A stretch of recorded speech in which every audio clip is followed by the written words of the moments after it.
सहारा enterprises तुमच्या स्वप्नातली गाडी आता कमी किमतीत.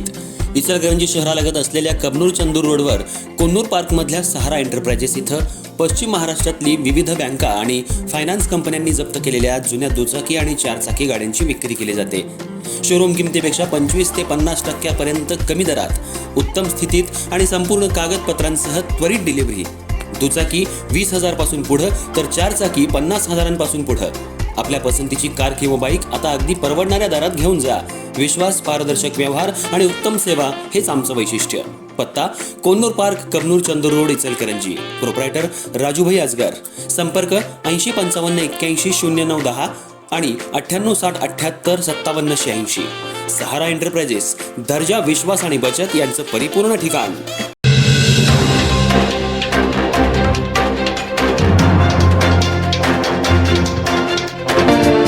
नमस्कार, मी तेजस्विनी मगदूम.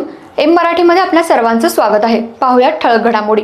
कबनूर जिल्हा परिषद आणि पंचायत समितीची आगामी निवडणूक ही काँग्रेस, राष्ट्रवादी काँग्रेस, शरद पवार गट आणि शिवसेना उद्धव बाळासाहेब ठाकरे गट, स्वाभिमानी शेतकरी संघटना, वंचित बहुजन आघाडी, महाराष्ट्र नवनिर्माण सेना, स्वाभिमानी पक्ष तसंच कम्युनिस्ट पक्ष यांचा समावेश असलेल्या आघाडीकडून महाविकास आघाडीच्या माध्यमातून लढवणार असल्याची माहिती आज पत्रकार परिषदेत देण्यात आली.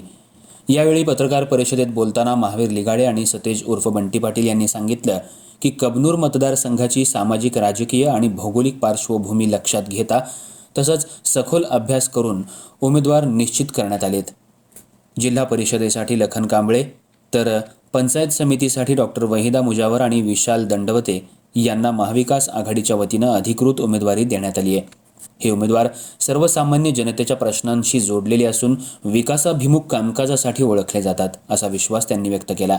यावेळी नेत्यांनी ही निवडणूक केवळ राजकीय पक्षांमधील नसून कबनूरची जनता विरुद्ध भाजप अशी लढाई असल्याचं प्रतिपादन केलं. तसंच ही लढत काँग्रेस विरुद्ध काँग्रेसयुक्त भाजप अशी असल्याचा आरोपही करण्यात आला. भाजपकडून सत्तेचा गैरवापर होत असल्याचा आरोप करत स्थानिक पातळीवर लोकशाही मूल्यांना तिलांजली दिली जात असल्याचं मत व्यक्त करण्यात आलं. दरम्यान माजी सरपंच उदय गीते यांनी पत्रकार परिषदेत गंभीर आरोप करताना सांगितलं, इचलकरंजीचे आमदार मुख्यमंत्री आणि गृहमंत्री यांच्या थेट संपर्कात असल्यानं जिल्हा परिषद आणि पंचायत समिती मतदारसंघातील उमेदवार आमदारांच्या बंगल्यावर ठरवले जात आहेत. याच कारणामुळे त्यांच्या मर्जीतील व्यक्तींनाच उमेदवारी दिली जात असून सानिका आवाडे आणि महेश पाटील यांना तशी उमेदवारी देण्यात आली आहे, असा आरोप त्यांनी केला. यावेळी माजी सरपंच उदय गीते, महादेव पाटील, बाबासो कोकणे, प्रशांत जगताप, महावीर लिगाडे, श्रीधर कांबळे, अभिषेक केटकाळे, अमोल पाटील, पोपट शिंदे, अल्ताफ मुजावर, विशाल पोवार, प्रशांत भिवंगडे, शिवाजी चव्हाण, धुळगोंडा पाटील यांसह अनेक जण उपस्थित होते. नमस्कार. आज जी महाविकास आघाडीची कबनूर महाविकास आघाडीची जिल्हा परिषद पंचायत समिती निवडणूक संदर्भात पत्रकार परिषद आहे, त्या पत्रकार परिषदेमध्ये महाविकास आघाडी मध्ये शेतकरी संघटना, राष्ट्रवादी काँग्रेस, शरद पवार पक्ष या त्याच्यानंतर शहर काँग्रेस, त्यानंतर शिवसेना उद्धव बाळासाहेब ठाकरे यांच्यातर्फे आमचे जिल्हा परिषदचे उमेदवार हे लखन मिलिंद कांबळे काँग्रेसतर्फे असतील, डॉक्टर वहिदा मुजावर या काँग्रेसतर्फे असतील आणि पश्चिममधून मी स्वतः उदय गीते आणि अमोल पाटील बंटीसाहेबांच्या परवानगीने माघार घेऊन आमचे मराठा समाजाचे उमेदवार आहेत विशाल दंडवते यांना उमेदवारी जाहीर झालेली आहे.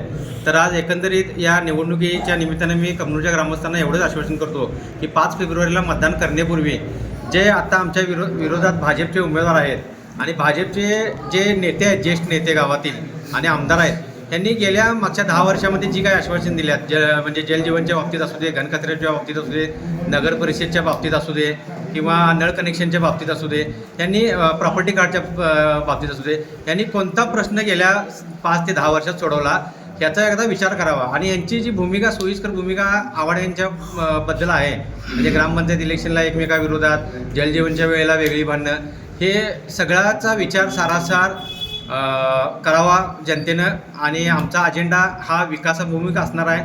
जो प्रश्न जुनेच आहेत आणि त्याच्यावर तोडगा करण्याचं काम आमचं पॅनेल करेल, आमचे उमेदवार करतील, याची मला ग्वाही आहे. तरी या निवडणुकीत प्रचंड मोठ्या प्रमाणात आमच्या उमेदवारांना निवडून द्या अशी मी या पत्रकार परिषदेत विनंती करतो.